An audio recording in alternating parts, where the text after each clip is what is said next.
Anda telah mengunduh podcast yang dipaparkan oleh Pendeta Dr. Erastus Sabdono ini dari truth.id/voice. Selamat mendengarkan podcast ini. Shalom saudara, salam sejahtera. Pada kesempatan ini saya mengajak saudara-saudara untuk memikirkan satu hal yang serius, mempersoalkan satu hal yang sangat serius, yaitu adanya setan di dalam pikiran. Mungkin saudara sebagian sudah tahu, ya, tetapi apakah saudara memperkarakan ini dan mengantisipasi keadaan ini? Setan di dalam pikiran, seperti yang dilakukan oleh Yesus, ya, ketika berkata kepada Petrus, "Enyahlah iblis, engkau suatu batu sandungan bagiku, sebab engkau memikirkan bukan yang dipikirkan oleh Allah, tetapi yang dipikirkan oleh manusia." Matius 16 ayat 21 sampai 23. Nah, yang kita harus persoalkan, harus kita perkarakan adalah pikiran-pikiran yang tidak membawa kita kepada kehidupan yang mengasihi Allah, menjauhi dosa, pikiran-pikiran yang tidak menyenangkan hati Allah, pikiran-pikiran yang tidak membuat orang lain terberkati, atau apalagi pikiran-pikiran yang mengandung rencana untuk melukai, menyakiti orang lain, harus kita singkirkan. Kita harus perkarakan apa yang muncul di pikiran kita. Jangan kita merasa bahwa kita tidak punya salah kok.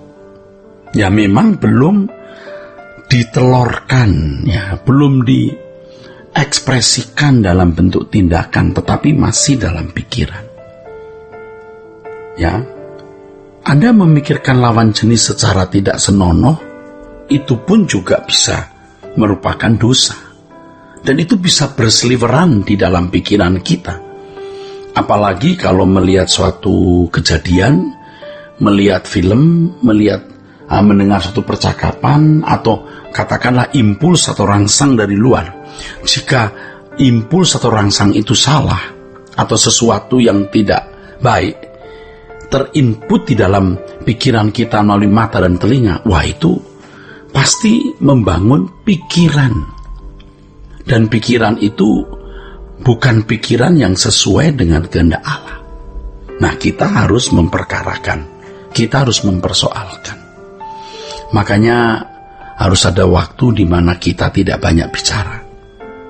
Waktu yang paling tepat itu kita berdiam diri di kaki Tuhan dan mengoreksi setiap perkataan yang kita ucapkan dan mengoreksi setiap gerak pikiran perasaan kita.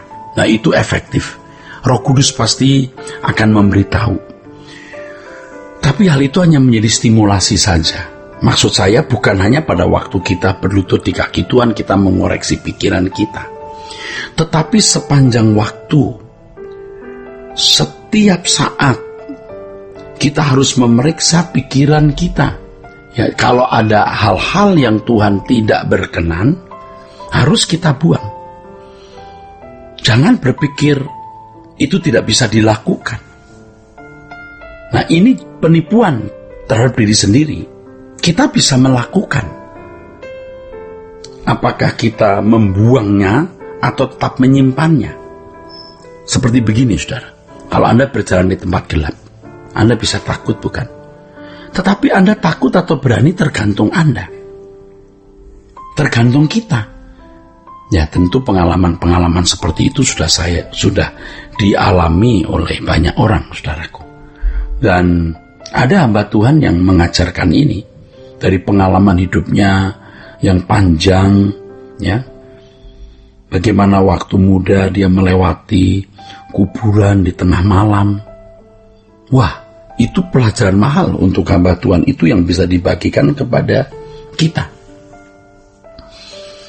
Dia menemukan cara untuk melawan takut, yaitu berpikir tidak takut. Aku tidak takut. Kalau aku tidak takut, tidak ada yang melarang saya. Kalau aku berpikir tidak takut, tidak ada yang memaksa saya menjadi takut. Aku tidak takut, titik. Sama dengan aku mengasihi Tuhan, tidak ada yang melarang saya untuk mengasihi Tuhan. Tidak ada yang memaksa saya untuk mengasihi Tuhan. Juga tidak ada yang melarang saya untuk mengasihi Tuhan. Ini saya punya mau. Artinya ini kemauan saya sendiri. Demikian pula ketika ada muncul pikiran-pikiran di dalam diri kita, kita yang berhak dan berkuasa untuk membuat pikiran itu menetap di dalam pikiran dan dinikmati di dalam pikiran yang bisa membuahkan perbuatan, atau kita membuangnya. Nah, kalau yang diinput itu pikiran yang baik mengenai kebenaran, kesucian hidup, langit baru, bumi baru, menyelamatkan jiwa-jiwa, menangisi jiwa-jiwa, nilai jiwa-jiwa. Wah, positif saudara. Dan kita mau menyimpannya itu, mengokohkannya di dalam diri kita, dan akhirnya membuahkan tindakan untuk mewujudkan apa yang kita pikirkan itu, yang positif tersebut. Tetapi kalau yang masuk itu negatif, sesuatu yang tidak kudus, dipikirkan, tidak dibuang, direnungkan, dinikmati dalam pikiran, nanti pasti membuahkan perbuatan-perbuatan yang tidak senonoh. Maka jangan bergaul dengan orang yang salah. Pergaulan dengan orang yang tidak takut akan Tuhan sama dengan menginput sesuatu yang tidak kudus, karena percakapannya pasti tidak kudus. Oleh karenanya harus benar-benar menjauhi orang-orang yang percakapannya tidak kudus. Kalaupun kita sebagai teman, kita say hello, kita bicara-bicara, ya tidak bisa dihindari. Jangan dimasukkan di dalam pikiran.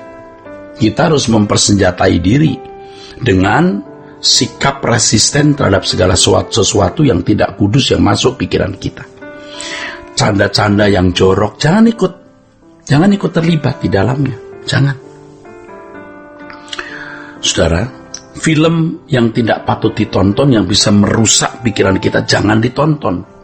Sebab pikiran yang tidak kudus, maksud saya film yang tidak kudus melahirkan pikiran yang tidak kudus.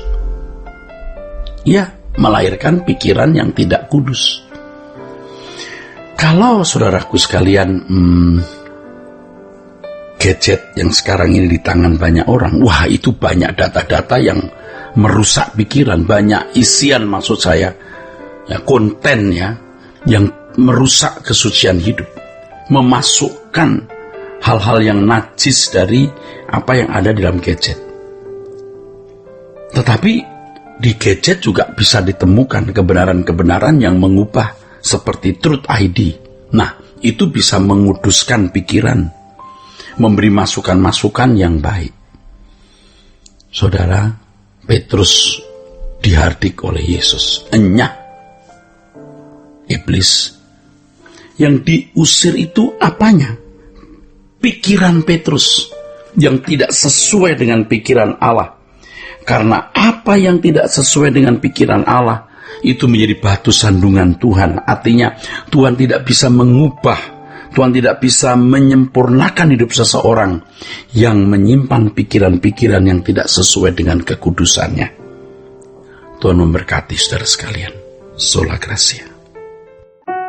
Untuk berlangganan renungan harian dalam bentuk cetak, silakan hubungi Truth Literatur di nomor telepon 0878 7870 7000. Untuk mendapatkan CD khotbah, MP3 renungan Truth, dan CD album lagu produksi Sola Gracia, Anda dapat menghubungi di hari dan jam kerja di nomor telepon 021 638 60953. Tuhan Yesus memberkati. Sola Gracia.